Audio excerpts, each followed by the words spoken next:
আসসালামু আলাইকুম সুপ্রিয় শিক্ষার্থী বন্ধুরা। তোমরা যারা ২০২৬ শিক্ষাবর্ষে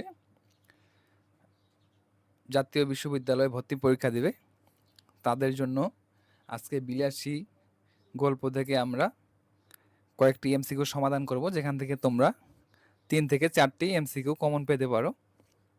২টি পাবাই, এটা শিওর। তো বেশি কথা না বলে আমরা বিলাসী শরৎচন্দ্র চট্টোপাধ্যায় থেকে কয়েকটি এমসিকিউ সমাধান করি। সো চলো এমসিকিউগুলো আমরা এক নজরে দেখে আসি।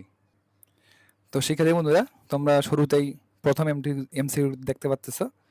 এখানে প্রথম এমসিকিউটি হচ্ছে, ঘন জঙ্গলের পথ একটু দেখে পা ফেলে যেও, উক্তিটি কার? এটা কিন্তু খুব ইম্পর্টেন্ট একটি এমসিকিউ বিলাসী গল্পের। সো এটা তোমাদের মনে রাখতে হবে। আবার বলতেছি, ঘন জঙ্গলের পথ একটু দেখে পা ফেলে যেও, উক্তিটি কার? এটি হচ্ছে বিলাসীর। কার উক্তি? বিলাসীর। ২ নাম্বার দেখো, মুহূর্তের কাহিনী আমাদের অনেক আছে। এখানে মুহূর্ত কি অর্থে ব্যবহৃত হয়েছে? কি বলছে? মুহূর্তের কাহিনী আমাদের অনেক আছে। এখানে মুহূর্ত কি অর্থে ব্যবহৃত হয়েছে? এখানে মুহূর্ত ব্যবহার করা হচ্ছে ব্যঙ্গার্থে, মানে স্লাইজিং করা হয়েছে আর কি। তারপর তোমরা ৩ নাম্বার এখানে দেখতে পাচ্ছ, গল্পের কোন রোগের নাম আছে? গল্পে কোন রোগের নাম আছে? এখানে নাম আছে ম্যালেরিয়া। কি নাম আছে? ম্যালেরিয়া। এটা কিন্তু মনে রাখতে হবে, ম্যালেরিয়া আসতে পারে। কামসকাটকা কি? কামসকাটকা কি? এখানে কামসকাটকা বলতে এশিয়ার সাইবেরিয়ার একটি উপদ্বীপ। কি? এশিয়ার সাইবেরিয়ার একটি উপদ্বীপ। তারপরে তোমরা এই পাশে দেখতে পাচ্ছ, হুমায়ুনের বাপের নাম পরীক্ষায় আসলে গল্পথক কার নাম লিখিত? এখানে উত্তরটি হচ্ছে তগলক্ষা। কি? তগলক্ষা। নামটা ইন্টারেস্টিং না? তগলক্ষা। তারপরে ৬ নম্বরে দেখো, এডেন কি? এডেন হচ্ছে সমুদ্র বন্দর। এডেন হচ্ছে একটি সমুদ্র বন্দরের নাম। কে 3rd ক্লাসে পড়তো? এটা কিন্তু খুব ইম্পর্টেন্ট, এটা আসতেই পারে। এটা 3 স্টার দিয়ে রাখো তোমরা, 3 স্টার। কে 3rd ক্লাসে পড়তো? মৃত্যুঞ্জয়। কে পড়তো? মৃত্যুঞ্জয়।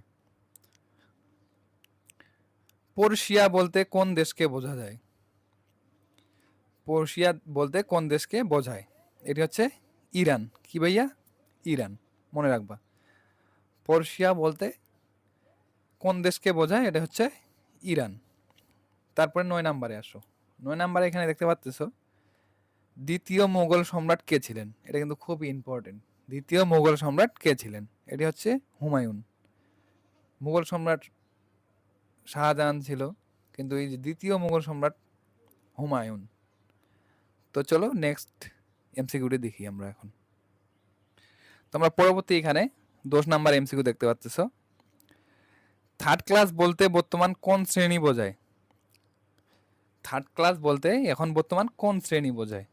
এটা কি হবে ভাইয়া? এটা হবে অষ্টম শ্রেণী। কি শ্রেণী? অষ্টম শ্রেণী।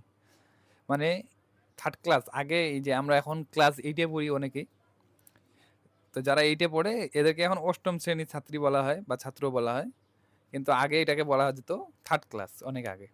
তারপর এখানে 11 নাম্বার দেখো ভাইয়া, 11 নাম্বার কি আছে? 40-এর কোঠা বলতে কি বোঝানো হয়েছে? 40-এর কোঠা বলতে কি বোঝানো হয়েছে? এখানে 40 থেকে 49 বয়সে। কি বলছে? 40 থেকে 49 বয়সের কথা বোঝানো হয়েছে। মালো বলতে কোন পেশাকে বোঝায়? কি বলছে? মালো বলতে কোন পেশাকে বোঝায়? এখানে হচ্ছে মাছ ধরা। মাছ ধরা বলতে এটা জেলে বলে, কিন্তু এরা এখানে ব্যবহার করেছে মালো। মালো বলতে জেলে। জেলে অর্থ, জেলে পেশা হচ্ছে মাছ ধরা। পরবর্তী 13 নাম্বারে দেখো, ওরে বাপরে, আমি এলাকায় থাকতে পারবো না, কে বলেছিল?